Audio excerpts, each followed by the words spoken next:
हाँ जी साहब, welcome to my car helpline. कैसे हैं आप लोग?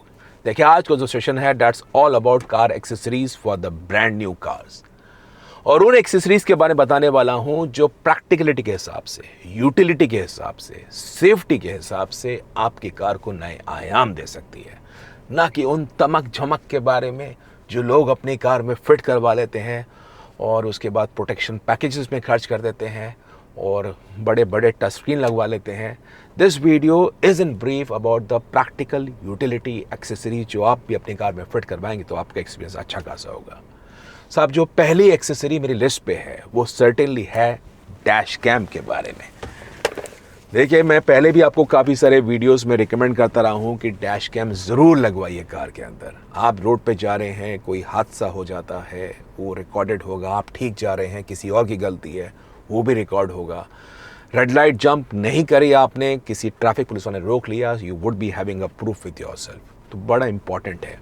और जो डैश कैम की प्राइस रेंज है बजट ओरिएंट डैश कैम में, वो 3 से 5 हज़ार रुपये के बीच में बहुत ही बढ़िया डैश कैम्स आ जाते हैं। तो मैं आपको 2 डैश कैम्स जो बड़े पॉपुलर हैं उसके बारे में ब्रीफ एक्सपीरियंस शेयर कर रहा हूँ। देखिए, एक तो है नेक्स्ट डिजिट्रॉन कंपनी का, इनके एक आते हैं A3 डैश कैम और एक आते हैं एस वाले डैश कैम। बहुत ही अच्छे डैश कैम हैं। मुझे ये डैश कैम इसलिए पसंद है क्योंकि इनकी जो फुटेज डे में है वो बड़ी अच्छी है, स्पेशली अगर आप इसमें CPL फिल्टर लगा दें। वो क्या करता है, जो सन की ग्लेयर होता है तो वो उसको कम करता है, विजिबिलिटी अच्छी खासी आती है और बढ़िया कंपैटिबल है, वन शॉट ऑन हो जाता है, कभी कोई दिक्कत नहीं आती है। और एक उसमें दूसरी चीज़ आने लगी है पार्किंग सर्विलेंस में OBD टू किट। तो आपको कोई हार्डवेयर करने की ज़रूरत नहीं है। अगर आप पार्किंग सर्विलेंस चाह रहे हैं, you just need to plug in this kit OBD two port के अंदर और कार में आपकी पार्किंग सर्विलेंस भी स्टार्ट हो जाएगी। तो बढ़िया ऑप्शन है और ये भी नहीं कि आपको कुछ इसमें तामझाम करना है, बड़ा आसान है। लेकिन अगर नाइट विजन के हिसाब से चाहते हैं बढ़िया रिकॉर्डिंग, तो उस केस में जो क्यूबो का डैश कैम प्रो एक्स है, इसकी बड़ी अच्छी आपको फुटेज मिलेगी। इनके ऐप्स भी आते हैं, उसमें आप व्यू कर सकते हैं, डाउनलोड कर सकते हैं। साथ में आपको SD कार्ड लेना पड़ेगा। 64 GB का ले सकते हैं, 128 GB का ले सकते हैं। 64 GB में करीब करीब 15 घंटे की रिकॉर्डिंग होती है और इसमें लूप रिकॉर्डिंग होती है, कंटिन्यूस रिकॉर्डिंग होती है। वो दोनों डैश कैम्स में है। तो आप अपनी बजट रेंज में देखिए, इनका जो एस वाला डैश कैम आ रहा है उसमें शायद 2K रिकॉर्डिंग अब होती है, GPS का सिस्टम भी है, तो वो 5-1 हज़ार रुपये का है। इनका जो नेक्स्ट डिजिट्रॉन कंपनी का A3 प्रो डैश कैम आ रहा है वो 4 से 4.5 हज़ार रुपये के बीच में है with the parking surveillance kit. और थोड़ा बजट ओरिएंटेड चाहते हैं तो क्यूबो कंपनी का जो हीरो ग्रुप के है, इसका डैश कैम प्रो एक्स ले सकते हैं। जो दूसरी एक्सेसरी मेरी रिकमेंडेड रहती है, क्योंकि इंडिया में जो नाइट में हमारी कार्स में बल्ब्स आते हैं वो बड़े बेसिक हेलोजन बल्ब्स होते हैं। मैं बता रहा हूँ केवल 80 से 100 रुपए के बल्ब होते हैं और उनकी जो नाइट में जो ब्राइटनेस है वो बहुत ही एवरेज और मीडियोकर है। तो आप अपनी कार के हिसाब से देखिए। जैसे इस वैगनआर के अंदर मैंने फिलिप्स के एक्सट्रीम विजन बल्ब अपग्रेड कराए हैं, तो उससे जो कार की ब्राइटनेस है वो पहले के मुकाबले, मैं आपको प्रैक्टिकल कह रहा हूँ, those are increase by 30 to 40% as against the stock bulb. LED भी करवा सकता था, लेकिन क्योंकि इसके अंदर हाई बीम लो बीम में सिंगल बल्ब है तो उसमें मैंने LED नहीं करवाया, क्योंकि कभी हाई बीम करना पड़े, डिप्पा करना पड़े तो सामने वाले की आंखों पे बड़ा मुश्किल हो जाती है। होंडा सिटी जो मेरे पास दूसरी कार है उसमें मैंने लो बीम में LED बल्ब्स इंस्टॉल करवाए हैं और बड़ी अच्छी ब्राइटनेस है उसकी। हाई बीम में उसमें आपको हेलोजन बल्ब्स मिलेंगे। तो कहने का आइडिया है, लो बीम में तो बॉस मस्ट है। अब जिस कार में सिंगल बल्ब आते हैं उसमें फिलिप्स के एक्सट्रीम विजन प्लस करवा सकते हैं, ओसराम के नाइट ब्रेकर करवा सकते हैं, या LED चाहते हैं लो बीम में तो उसमें ओसराम के जो बल्ब है बहुत ही अच्छे हैं। ये जो एक्सेसरीज बता रहा हूँ इनके परचेज लिंक आपको वीडियो के डिस्क्रिप्शन बॉक्स में अवेलेबल होंगे और जो कुछ एक और बताने वाला हूँ वो नहीं होंगे तो वो बता दूंगा आपको क्लियर कट। जो तीसरी एक्सेसरी है बॉस, वो है आपकी कार के सेफ्टी के बारे में। बात कर रहे हैं कार के गियर लॉक के बारे में। मेरे हिसाब से मस्ट है, हालांकि काफ़ी सारे शोरूम्स में आपको गियर लॉक नहीं मिलता है, आफ्टर मार्केट भी फिट करवा सकते हैं, इजी है, आसान है। जैसे होंडा सिटी आप देखिए, इसमें पिन टाइप आपको गियर लॉक मिलेगा, वैगनआर में आपको U शेप गियर लॉक मिलेगा। बहुत आसान कर देता है life in terms of the car security aspect. कई बार चोर होते हैं, उनको भैया कार के इमोबिलाइजर वो सब डिस्कनेक्ट करने में उनको टाइम नहीं लगता है, लेकिन अगर गियर लॉक लगा हो it would be slight difficult for them so as to steal in that car। उनको समय लगेगा बहुत उस कार के गियर लॉक के सिस्टम को तोड़ने में। तो जो चोर होते हैं वो इजी टारगेट देखते हैं। वो तीसरी बात बता रहा हूँ। जो चौथी एक्सेसरी है वो मेरे हिसाब से भी बड़ी ज़रूरी है। काफ़ी सारी कार्स में आज की तारीख में फॉग लाइट नहीं आती है, और लोग जो फॉग लाइट की जो फिटमेंट है ना वो आफ्टर मार्केट करवाने की कोशिश करते हैं। अब इस नेक्सॉन का हाल देखिए, इसका बेस मॉडल कस्टमर लिया तो उसमें आग लग गई, बिकॉज जो फॉग लाइट की वायरिंग है वो बड़ी पुअर है। बॉस, जो भी आप इलेक्ट्रिकल एक्सेसरी लगवाना चाह रहे हैं जिसमें कार में कुछ आपको परिवर्तन करने की ज़रूरत पड़ेगी, खोलने की ज़रूरत पड़ेगी, उसको तो कंपनी के शोरूम से ही लगवाइए। वो 1000-2000 रुपये बचा के आप अपनी लाखों की कार के साथ खिलवाड़ कर रहे हैं। जैसे इस मारुति वैगन आर के अंदर जो फॉग लाइट की फिटमेंट करवाई है वो मारुति के शोरूम से करवाई है। इट कॉस्ट अराउंड 4150 रुपीज़, और इसमें आपको फॉग लाइट का जो स्विच है वो भी अवेलेबल होगा। तो मन में पीस ऑफ माइंड आता है। मारुति सुजुकी की जेन्युइन पार्ट है, फॉग लाइट का स्विच है, और कंपनी के शोरूम से इंस्टॉल करवाया है। Wiring as per Maruti approved है, तो चिंता करने की बात नहीं है। जिस कार्स में फॉग लाइट फैक्ट्री फिटेड आती है वो अच्छी बात है, और जिन कार्स में फैक्ट्री फिटेड नहीं आती है बॉस, आफ्टर मार्केट मत फिट करवाइए। वो 1000-1500 बचा के आप कोई समझदारी नहीं कर रहे हैं। So let me be very clear with you in that case. जो पांचवी कार एक्सेसरी मैं स्ट्रांगली रिकमेंड करता हूँ आजकल की कार्स के अंदर, वो है टायर इन्फ्लेटर। बहुत एसेंशियल है, मस्ट है। दो तरह के टायर इन्फ्लेटर आते हैं, एक तो आता है मैनुअल वाला और एक आता है डिजिटल। तो आप अपने हिसाब से, आपकी रिक्वायरमेंट क्या है, आप टायर इन्फ्लेटर ज़रूर लीजिए। 2000 रुपये से लेकर 4000 रुपये के बीच में आता है। मैनुअल वाला क्या है, वो मिशेलिन का अच्छा है, सिंगल बैरल डबल बैरल आता है। You have to push in the pedal और उससे कार के अंदर हवा भरती है। और दूसरा है इलेक्ट्रॉनिक वाला, इसको आप इसके पोर्ट को पावर सॉकेट में आप कनेक्ट करेंगे और वॉल्व को लगाएंगे, और उसके बाद डिजायर्ड आपकी हवा उसमें भरती रहेगी। आप कोई भी लॉन्ग ट्रिप प्लान कर रहे हैं, हाईवे पे हैं, कभी भी आपको चिंता करने की ज़रूरत नहीं है। अगर टायर पंचर भी हो जाए, you won't be standard on the road. या तो आपको कार की स्टेपनी चेंज करनी होगी, या आप इससे हवा भर के कम से कम नियरेस्ट पंचर वाले पे जाके पंचर भी ठीक करा सकते हैं।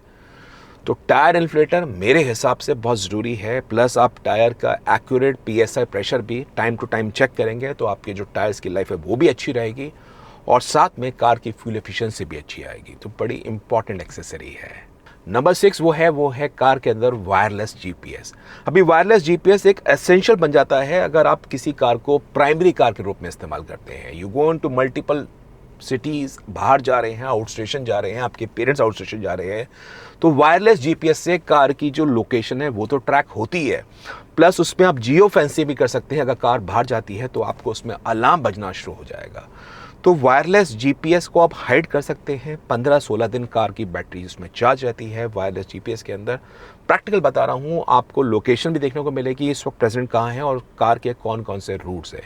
तो आपकी अगर ऐसी कार है जिससे आप ट्रैवल करते हैं और आपकी परिवार जाना चाहते हैं तो उसको यूज़ कर सकते हैं। तो इसका परचेज लिंक भी आपको वीडियो डिस्क्रिप्शन बॉक्स में दे रहा हूँ, उसका डेडिकेटेड वीडियो बना रखा है, आप माई कार हेल्पलाइन चैनल पर चेक कर सकते हैं। In terms of wireless GPS करीब 5-1 हज़ार रुपये कॉस्ट करता है और बड़े अच्छे अमेजोन के इसमें रिव्यूज़ हैं। देखिए, अगली जो कार एक्सेसरी है वो है जो पासू का कार डस्टर। इसे आप बैट की तरह कार का जो डस्ट है ना वो पूरी तरह से क्लियर कर सकते हैं। सबसे खास बात है इसके बारे में कि इसके जो कॉटन स्ट्रैंड्स है इसमें वैक्स का ट्रीटमेंट होकर आता है, और जितनी बार आप इस्तेमाल करेंगे उतनी बार आपकी कार बहुत ही बढ़िया तरीके से साफ़ होगी। तो मैं आपको प्रैक्टिकल दिखा देता हूँ। इस जो पासू के कार डस्टर में, इसमें ये बेसिकली माइक्रो फाइबर पूरे थ्रेड्स होके आते हैं, और कार की जो सरफेस है उस पर बिल्कुल भी बढ़िया तरीके से, मतलब कोई हार्ड वो नहीं है कि इसमें स्क्रैचेस लगे, बहुत बढ़िया तरीके से साफ़ करते हैं। इसमें वैक्स का ट्रीटमेंट है, उसको धोने की भी ज़रूरत नहीं है। कंपनी तो क्लेम करती है 250 बार तक ये डस्टर चलेगा, आपको कोई दिक्कत महसूस नहीं होगी। आपकी जो भी कार पर डस्ट लगा है, this is the way how you have to use. कई लोग क्या करते हैं, बताता हूँ गलती, वो क्या करते हैं, इसको घुमाते हैं। इसको आपको घुमाना नहीं है। This is the way in which you have to use in properly, straight. इसको आपको वेट सरफेस पे इस्तेमाल नहीं करना है। It has to be use only on the dry surface. मात्र 700-750 रुपये का आता है और बहुत ही बढ़िया चीज़ है। दूसरी बात, नंबर 8 वो है माइक्रो फाइबर क्लॉथ। अब माइक्रो फाइबर क्लॉथ ये है, अगर आपकी कार वॉश हो रही है जो आप वीकली करवाते हैं तो इस माइक्रो फाइबर क्लॉथ से आप साफ़ करवाएंगे तो बहुत ही बढ़िया रहेगा। इंटीरियर्स भी इस माइक्रो फाइबर क्लॉथ से करवाइए। देखिए, इस माइक्रो फाइबर क्लॉथ की सबसे अच्छी बात ये होती है, ये कार की सरफेस पे बिल्कुल भी हार्ड नहीं होता है, and it captures the dirt to the extreme. जैसे ये जो पासो का कार डस्टर है, ये सॉफ्ट स्पन का माइक्रोफाइबर क्लॉथ है, केवल 300 रुपये के 4 कपड़े आते हैं।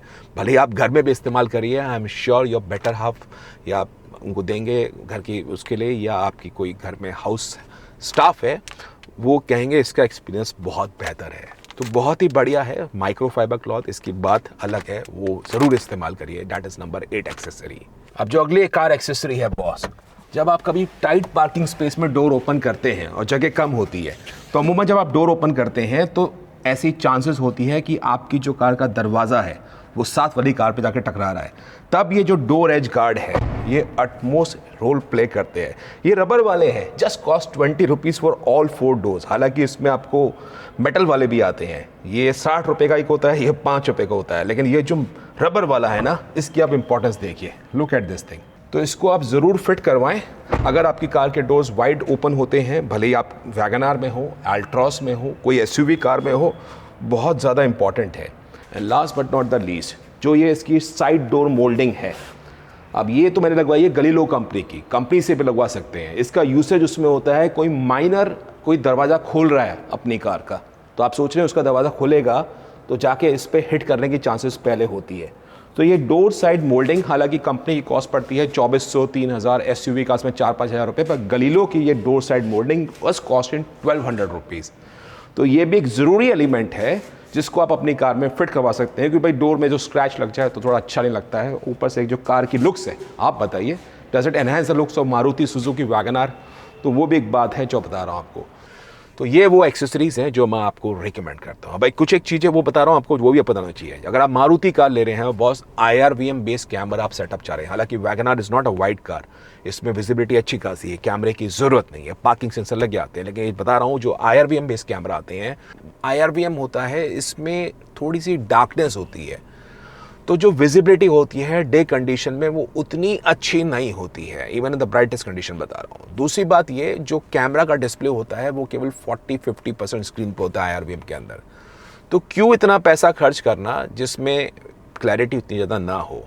हालांकि कुछ लोग उसमें टच स्क्रीन लगवा लेते हैं, लेकिन मैं आपको वही कहता हूँ, again that would be an expensive affair. After market सस्ता पड़ जाएगा, 5-10 हज़ार में मिल जाएगा, लेकिन अगर आप कंपनी से जाते हैं 20-25 हज़ार रुपये टच स्क्रीन लगवाएंगे, 5 से 6 हज़ार रुपये का आप उसमें कैमरा लगाएं जिसका डिस्प्ले होगा, तो वो आपकी ज़रूरत के हिसाब से देखिए। समहाउ इलेक्ट्रिकल एक्सेसरीज में I again reiterate to go in from the company showrooms only. और जो दूसरी चीज़ लोग कार में करवा लेते हैं कि कार में कोटिंग्स करवाते हैं, PPF, एंटी रस्ट। अब एंटी रस्ट, क्योंकि मैं दिल्ली से बिलोंग करता हूँ, मेरे हिसाब से यहाँ ट्रॉपिकल क्लाइमेट नहीं है, तो ना वाटर लॉगिंग सिचुएशन ऐसी होती है, तो एंटी रस्ट की ज़रूरत नहीं है। PPF नहीं ज़रूरत है, वैक्स ट्रीटमेंट वो अभी ज़रूरत नहीं है, ब्रांड न्यू कार है, वो कभी करवाएंगे तो देख लेंगे उसके अंदर। और तीसरी चीज़, जो कार में आजकल लोग क्रोम का पैकेज करवाते हैं कि जी फ्रंट में क्रोम, रियर में क्रोम, यहाँ क्रोम, वो क्रोम, मुझे वो समझ में नहीं आता है। Don't think the car is a utensil kind of thing कि उसको चमक ऐसे की ज़रूरत है, तो वो एक बात है। तो एक कुछ ज़रूरी अपडेट्स थे, I thought to share with you about some of the recommended accessories. कुछ चीज़ें जो मैंने कार में नहीं कराई है तो उसको आप फॉलो कर सकते हैं। अगर परचेस करना चाहते हैं तो माई कार हेल्पलाइन के वीडियो के डिस्क्रिप्शन बॉक्स में देखिए, वहाँ पे आपको परचेस लिंक मिल जाएंगे। आई एम श्योर अगर आप भी अपनी कार में कराएंगे तो सेफ्टी, कन्वीनियंस, प्रैक्टिकलिटी के हिसाब से आपका एक्सपीरियंस अच्छा खासा होगा। So that was all about today session. ये आज का सेशन था। If in case you like the video को शेयर जरूर करिए, अपवोट करिए, कम्युनिटी में अपने ग्रुप्स में फैलाइए। और कुछ माई कार हेल्पलाइन पे कार्स के बारे में, एक्सेसरीज के बारे में, न्यू कार्स के बारे में, यूज्ड कार्स के बारे में, फाइनेंस, इंश्योरेंस, कोई भी कन्फ्यूजन है, माई कार हेल्पलाइन फोरम में आके आप एक्सपर्ट सपोर्ट ले सकते हैं। Thank you.